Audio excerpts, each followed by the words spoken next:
Assalamualaikum warahmatullahi wabarakatuh. Apa kabar anak-anak sekalian? Berjumpa lagi dengan Pak Fajrin Maulana dalam pelajaran Pendidikan Agama Islam dan Budi Pekerti kelas 2 semester 1. Baiklah anak-anak, mengawali pertemuan hari ini marilah kita berdoa kepada Allah supaya kegiatan pembelajaran kita pada pertemuan hari ini dapat berjalan lancar dan kita semua dapat mengambil manfaatnya. Mari anak-anak kita berdoa. A'udzu billahi minasyaitonir rajim.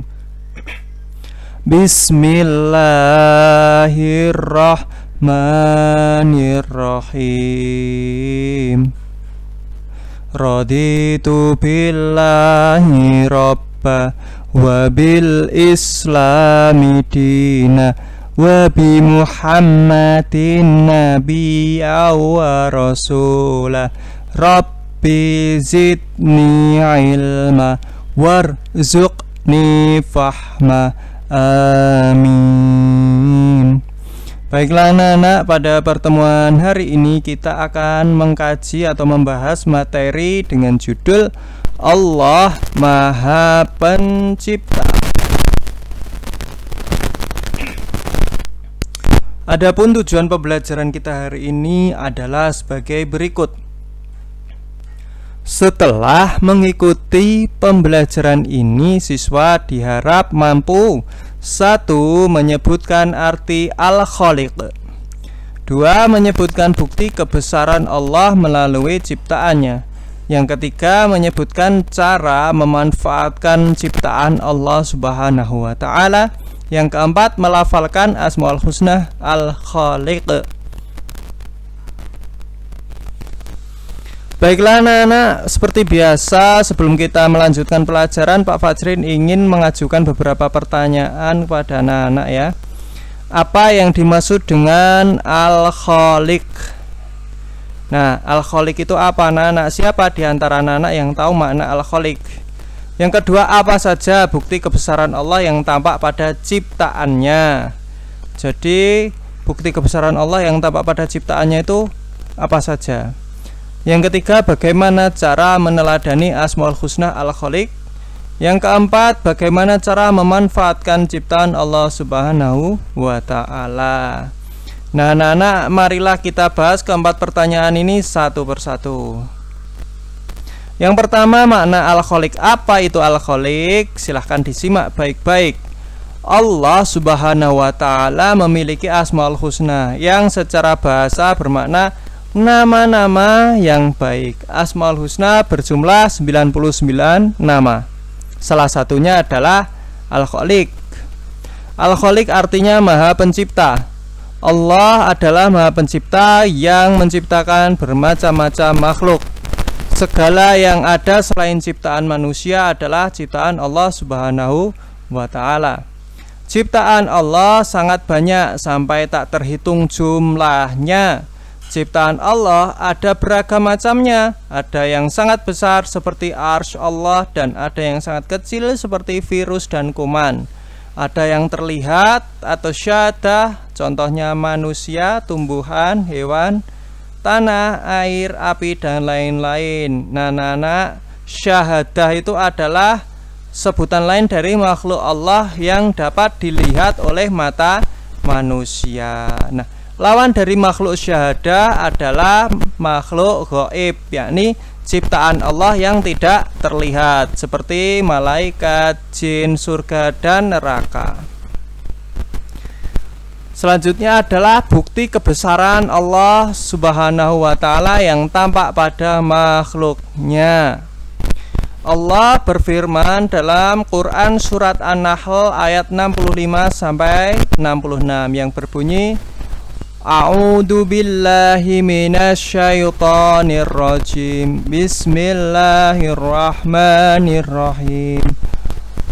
Wallahu anzala minas samaa'i ma'an fa'ahya bihil arda ba'da mautiha.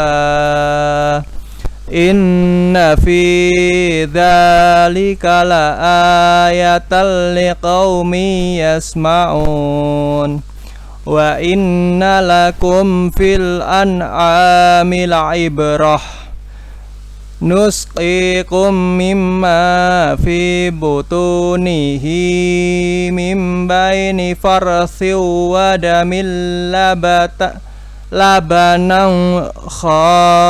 labanan khalisan sa'ighal lisyaribin. Adapun terjemahnya adalah sebagai berikut, dan Allah menurunkan dari langit itu air hujan, dan dengan air itu dihidupkannya oleh Allah bumi sesudah matinya. Sesungguhnya pada yang demikian itu benar-benar terdapat tanda-tanda kebesaran Allah, kebesaran Tuhan bagi orang-orang yang mendengarkan atau mempelajari. Dan sesungguhnya pada binatang ternak itu benar-benar terdapat pelajaran bagi kamu. Kami memberimu minuman dari apa yang berada dalam perutnya, berupa susu yang bersih antara tahi dan darah yang mudah ditelan bagi orang-orang yang meminumnya. Berdasarkan ayat tersebut tadi dapat disimpulkan bahwa kita diperintahkan Allah untuk merenungkan kebesaran Allah melalui makhluk ciptaannya, seperti turunnya hujan dari langit. Dalam peristiwa hujan terdapat tanda kebesaran Allah, yaitu hanya Allah yang mampu menurunkan hujan dari langit. Selain Allah, termasuk manusia, tidak mampu menurunkan hujan dari langit. Contoh yang lain adalah Allah menciptakan susu dalam perut binatang yang salurannya berada antara kotoran dan darah.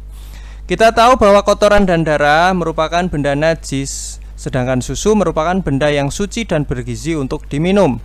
Bahkan dapat menetralkan racun. Atas kehendak Allah Subhanahu wa taala, kesucian susu tidak terkontaminasi kenajisan darah dan kotoran, walaupun saluran susu berada di antara kotoran dan darah. Contoh lain kebesaran Allah yang dapat kita amati adalah adanya gunung yang gagah sebagai ciptaan Allah yang tidak mampu ditandingi ukurannya baik tinggi maupun besarnya oleh manusia, walaupun manusia menciptakan bangunan semisal Candi Borobudur atau piramid di Mesir, ukurannya tak mampu menyaingi gunung ciptaan Allah. Dan masih banyak bukti kebesaran Allah yang dapat kita amati melalui ciptaannya. Selanjutnya adalah cara meneladani Asmaul Husna Al-Khaliq. Allah menciptakan manusia dalam bentuk yang sempurna sebagaimana ditegaskan dalam surat At-Tin ayat 4. Pak Fajrin ulangi. Jadi apabila ada pertanyaan, Allah menciptakan manusia dalam bentuk Allah menciptakan manusia dalam bentuk yang sempurna, itu dalilnya apa? Dalilnya adalah surat At-Tin ayat 4. Kita ulangi ya. Allah menciptakan manusia dalam bentuk yang sempurna sebagaimana ditegaskan dalam surat At-Tin ayat 4. Manusia dianggap makhluk paling sempurna di antara makhluk lain karena Allah menganugerahi manusia yakni akal untuk belajar sehingga manusia mampu mengembangkan pengetahuan dan keterampilan yang dimiliki. Dengan bekal keterampilan dan pengetahuan tersebut, manusia dapat berkreasi untuk menciptakan hal-hal yang bermanfaat bagi sesama manusia maupun makhluk lain. Adapun cara mensyukuri nikmat Allah karena diberikan kelebihan berupa akal sehingga dapat berkreasi adalah dengan meneladani Asmaul Husna Al-Khaliq. Berikut ini adalah contoh perilaku meneladani Al-Khaliq. 1. Manusia menciptakan kendaraan yang ramah lingkungan untuk mempermudah perjalanan manusia tanpa merusak lingkungan. Yang kedua, menanam pohon sebanyak-banyaknya untuk meningkatkan kadar oksigen dan menjaga kebersihan udara. Yang ketiga, membuat saluran air agar kebersihan air tersebut dapat dinikmati agar keberadaan air tersebut dapat dinikmati semua manusia dan makhluk lain seperti binatang. Yang keempat, menjaga kebersihan sumber air dari pencemaran lingkungan. Selanjutnya adalah cara memanfaatkan ciptaan Allah Subhanahu wa Ta'ala.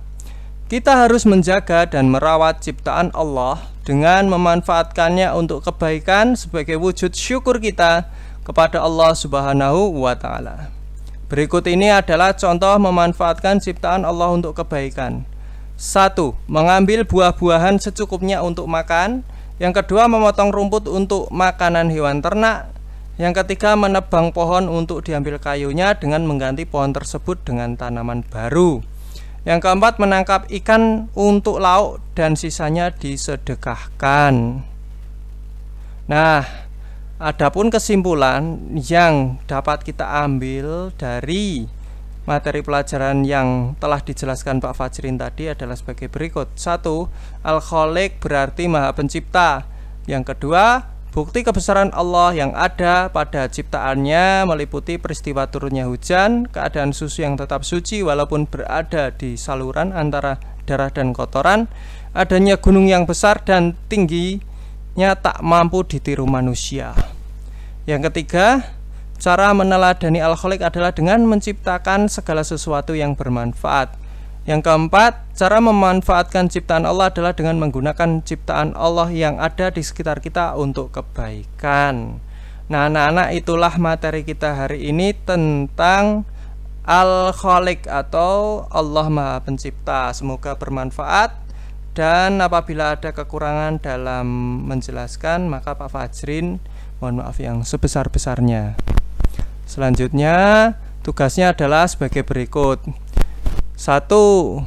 Allah Maha Pencipta yang menciptakan segala jenis makhluk, sehingga Allah disebut titik-titik. Dan nomor 2, 3, 4, 5, maka 1-5 silahkan dikerjakan isi dengan cara melengkapi kalimat tersebut dengan mengisi titik-titik di bawah ini. Nah, apabila ingin menyalin soal tersebut, silahkan anak-anak pause video ini supaya anak-anak bisa menyalin keseluruhan soal dengan lengkap. Baiklah, sementara itu dulu dari Pak Fajrin. Selanjutnya marilah kita tutup pelajaran hari ini dengan doa kafaratul majelis. Mari anak-anak kita berdoa. A'udzu billahi minasyaitonir rajim. Bismillahirrahmanirrahim. Subhanakallahumma wa bihamdika asyhadu an la ilaha illa anta astaghfiruka wa atubu ilaik. Assalamualaikum warahmatullahi wabarakatuh.